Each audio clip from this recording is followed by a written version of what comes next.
What's up, everybody? My name is Justin. This is Forever Self-Employed. Just pulled up to the shop, about to put some work in today.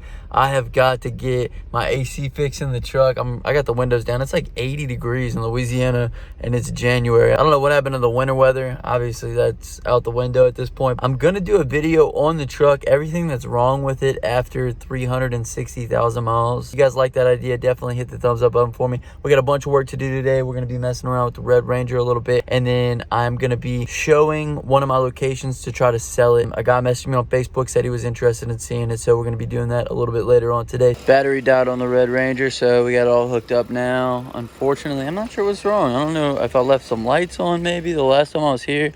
I'm pretty sure this is a new battery. Nothing. So I tried to jump off the Red Ranger. I hooked it up to the F-150. It did not work. It wasn't even attempting to turn over, which makes me think it might be the starter that's bad on here. But like I said, if it was a dead battery, it should have at least tried to start, but it didn't. So I'm not sure what the deal is with that. I'll keep y'all posted. So I hooked up the Red Ranger to the F-150. I tried to get the battery to jump off. Unfortunately, it didn't. I don't think it's a dead battery though, because it wasn't even attempting to start the engine. So I'm thinking it might be a starter issue. I tried to call my dad to see if maybe he's had any problems with it in the past.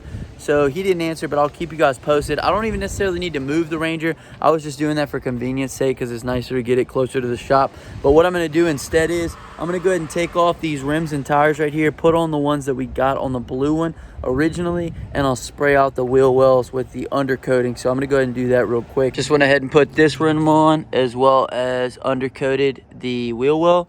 Check out the difference between this one and that one. Changing out these tires and rims is going to make a huge difference. As well as you can see, it looks rusted and everything else on there. A lot of people in my detailing video were telling me not to use this right here, but it resists rust. Check that out, resists rust. And look at that before and after right there. So I'm using this no matter what, but I just wanted to show you guys the difference between the two. Look at the difference. Just got off the phone with the guy who wants to buy my vending location, so we are going to go show those at 6.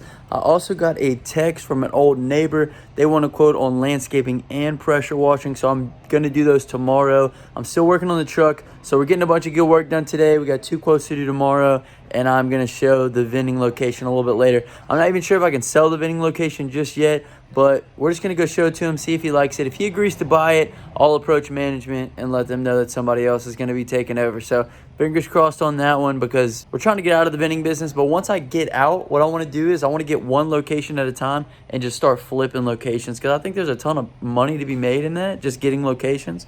Because I'll be honest, locations, depending on how much revenue they bring in, are worth anywhere from $500 to $1,000. So I was finally able to move the truck. A few hours later, I went and just tried to start it up, and it started right up for whatever reason. So not sure what that is. I'm going to get this over to Jimmy, my mechanic, before we even post it up for sale, so he can check everything out. But I was able to switch out the rims and tires, and I was able to clean those and shine them up as well as undercoating everything. So now I'm gonna go ahead and get everything picked up, go ahead and move the Red Ranger back to where it was, and I'm gonna load the truck up with some vending stuff. We're gonna go fill the location that I'm gonna go show to this guy. Nighttime check-in. I want to give you guys a quick update on what happened with the guy who was coming to look at the machines. So I met him over there. We looked at everything, talked through everything with him. It seems like he's gonna want to buy this location, and he also asked me about my other location that I currently have as well. So hopefully, fingers crossed, he wants to purchase both locations from me so we can take that money, reinvest it somewhere else. I haven't even talked with the management yet. I'm waiting on the go-ahead from him, because he's supposed to be buying some combo machines tomorrow or something. So we'll see if he comes through. If he's not all talk, we'll find out, and you guys will be the first people to know about it. After I met with him and showed him the location, I went and filled up everything, collected a little bit of money. Love you guys. Another day, another dollar. I'm coming over here. I went and picked up some tools. I'm about to go check on the Blue Ranger. The last time we moved it, I was having some battery connectivity issues, so it wasn't starting very well. For some reason, in this vlog, I'm gonna have 2 Rangers that aren't starting very well for whatever reason. So we're gonna go check on the Blue Ranger. I'm gonna tighten down the battery terminals. Hopefully that resolves the issue, and then we're gonna take a look at it, and I'll kind of discuss why it isn't sold just yet and my plans going forward with it. So yeah, let's go take a look at it. In a little bit, but check her out. Just as beautiful as the day we finished her. It's funny, the video of me detailing this has been getting a ton of views lately. A lot of hate on it for whatever reason. People telling me that I'm like a scam artist, or it looks like a teenage POS. I don't even care. I think this car looks great. So let's pop it open and see what's wrong with the battery. Just tighten down the terminals. Let's go ahead and see if she will crank up.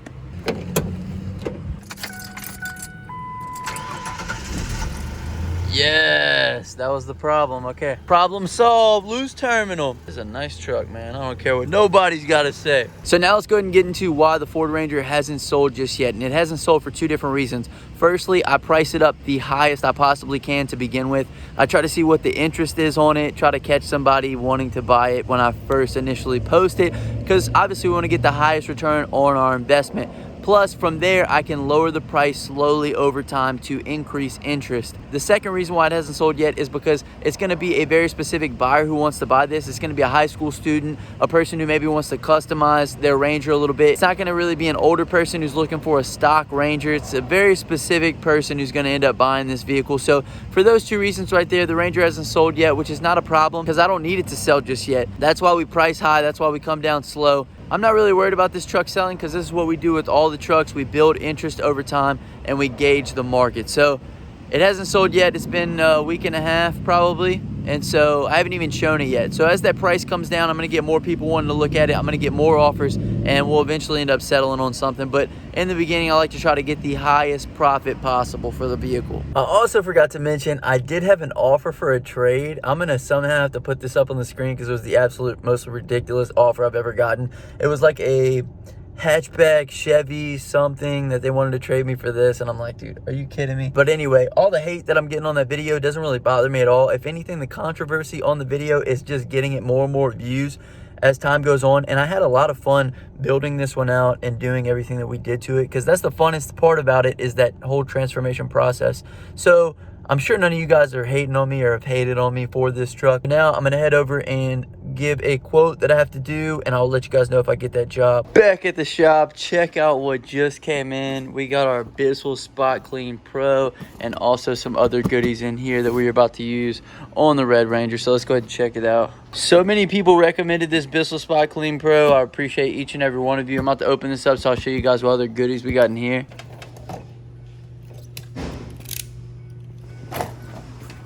Kind of disappointed. I thought that I got the drill brushes in, but I got this in right here. This is for pulling pet hair and stuff out of the seats, as well as I got this right here and attach it to the pressure washer. So got those two things in. I didn't get the drill brushes that I thought I did, so that's unfortunate. That should be in by tomorrow. On today's agenda, we are going to continue on detailing the interior of this. We're going to get all these door jambs cleaned up, as well as the doors with the magic eraser, and then just the dash and everything else. Still smells terrible in here. Okay, so I've been going for about a couple hours working on all this inside as well as the dash. I mean, this was incredibly dirty, but as you can see, much more shiny, much more clean. Even this door is still a little dirty in some spots, but just night and day the difference. The door jambs look much better. So still working on it, still getting everything clean. It's probably one of the dirtiest interiors that I've ever had to deal with. All right, well, the rain is here, so that pretty much wraps up the day. Now I'm about to hop on a call that I had with a Clarity client. So if you guys didn't know, if y'all want one-on-one consultations, you can book that down in the description below. So I'm gonna hop on the call with him. I'll let y'all know how that goes. But I also wanted to mention that talked to another guy about buying my vending location. He has a vending business. I'm going to show him those on Sunday. The interesting thing about these vending locations, so many people have reached out to me trying to buy the vending locations, which shows me that there is a big demand in the market for vending locations for sale. So once I sell these, like I said earlier, I'm going to start trying to flip locations because I can service them for a month or two until they sell. It's a new day. I didn't do a check-in last night, but the call that I had went great. The guy's starting up a pressure washing business and he wanted some tips and pointers. I helped him out. His name was Victor, so shouts out to you, Victor. Really appreciate the one-on-one call that we had. Today, we are finishing up the Red Ranger. No ifs, ands, or buts about it. I got pressure washing jobs, landscaping jobs. Everything's piling up, so this thing has to get done. I'm tired of fooling with it, tired of dealing with it. We got to get it out of here. My dad's coming back into town today, so he's going to finish up all the buffing work on it. And like I said, I'm going to try to finish out the interior, and then we got a couple little other odds and ends to wrap up on it. Y'all check this out. I came over here to pick up the Blue Ranger because I have a showing this afternoon. And they got this van for sale right here, $950. What y'all think? Y'all think it'll flip? Let me know down in the comment section if I should buy it or not. Let's take a look inside real quick. About to do my first showing on the Blue Ranger. We brought all kind of stuff. I'm gonna go ahead and you know, get the tires armor all, get everything cleaned up so I can show it. I'll let you guys know what happens. This guy contacted me earlier in the week asking if it was still available. I responded yes. After I lowered the price, he messaged me again and asked if it was still available, to which we scheduled the meeting for today. So not sure if he's gonna try to lowball me because he saw me lowering the price or not, but we're about to find out, and I'll let you guys know what happens. All right, you guys, truck's all cleaned up, about to do the first showing, like I said. Funny thing was, I got a message on the Blue Ranger Facebook Messenger. Somebody had seen the video and they said, hey, not trying to bother you. I don't know who that is. We're famous out here. Anyway, somebody messaged me on Facebook about the blue truck and they said, saw your YouTube video, not trying to bother you, but like the truck. All right, so we just showed the truck to a son, and his mom and dad were there as well. I think he really liked it. He really wanted the truck. His dad asked what the best price would be that we could do right now. My dad said 49 because I got Pops with me still. So Pops said 4,900, and the guy said he had another one to go look at in Mississippi, so he said he would let us know. Not really sure what that means. Doesn't really matter. The son wants it. He'll work them. The son wants it. He's going to work them. They're going to be looking at the pictures and all that stuff. And even if not, somebody else will look at it. You always got to get through that first showing to figure out what the problems are. Because if there was any big problems, they would have nailed it on the head. They would have said, hey, look, this is wrong. No, that guy would have. His strongest thing to lower the price is that the automatic locks and doors didn't work. So, and then the radio doesn't work because there was an aftermarket one in there. The rest of it was spotless, ran great. He said it's a good running little truck. Liked it, just didn't like the price. But the son will work him. He'll be back. Son will work him. We're not worried about it. First showing went good. I'll keep you guys posted on what else happens with it.